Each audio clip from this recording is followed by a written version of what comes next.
This is RadioFire.com. Yours truly, Diamond K, in here. Thank you for joining me. Of course, I am broadcasting from the Radio Fire Studios here in Baltimore, Maryland. And, you know, I gotta say that it is no surprise here.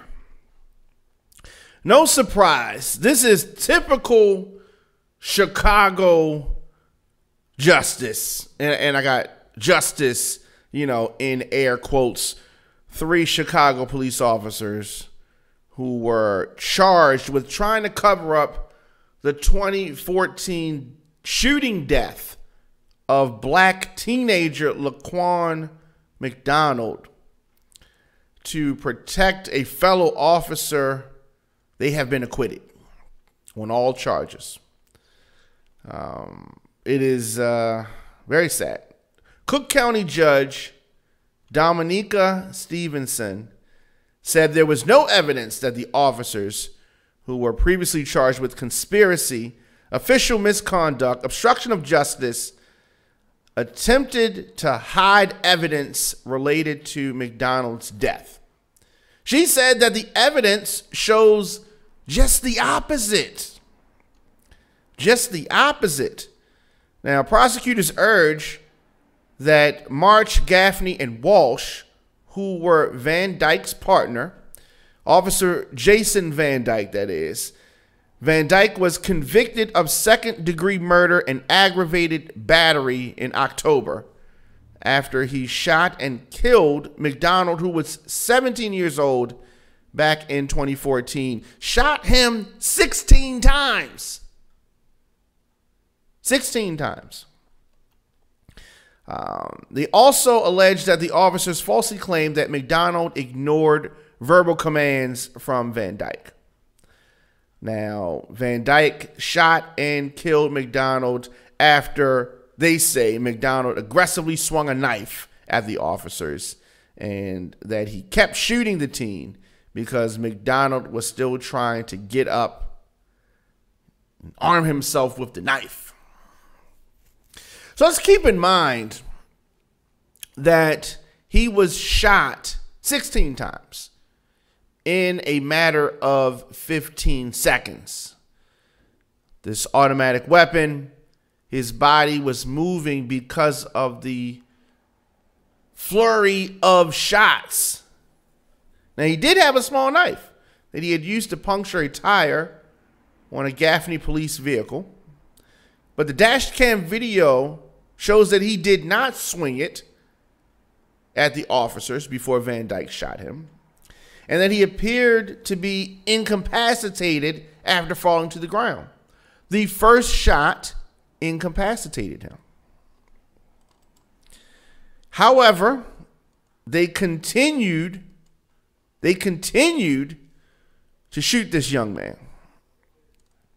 Now, I'm not saying that this kid was some angel. No, by no means.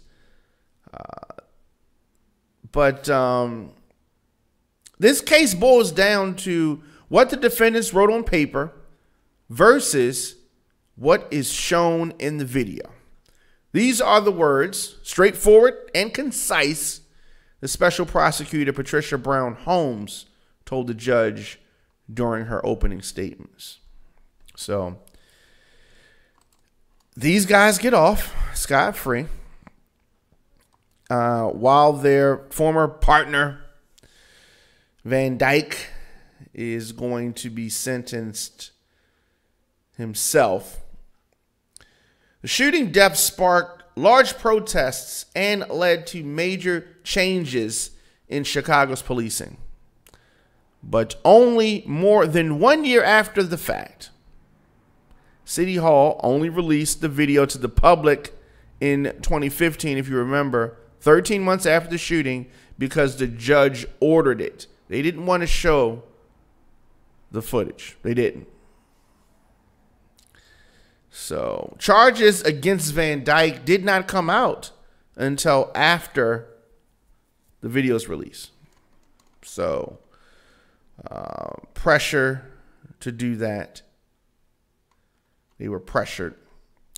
As I said, there's no no surprise here. No surprise here. I'm sure that this is probably going to spark up more protest. People are not happy about this. Some, I suppose, police officers may be happy about this. But this is just the latest in a long line of, misjustices. And it saddens many people. But these are the reasons why Colin Kaepernick kneeled. These are the reasons why. For cases like this. And for people to act like these cases don't exist, that is just wrong. But as I said, these latest developments will more than likely revitalize protests that have taken place over the years. Activist Eric Russell pledged that we will be down here tomorrow by the hundreds, and we will cry out for justice for Laquan. Let's know your thoughts in the comment section. Instagram, Facebook, Twitter, at The Diamond K Show, at Radio on Fire.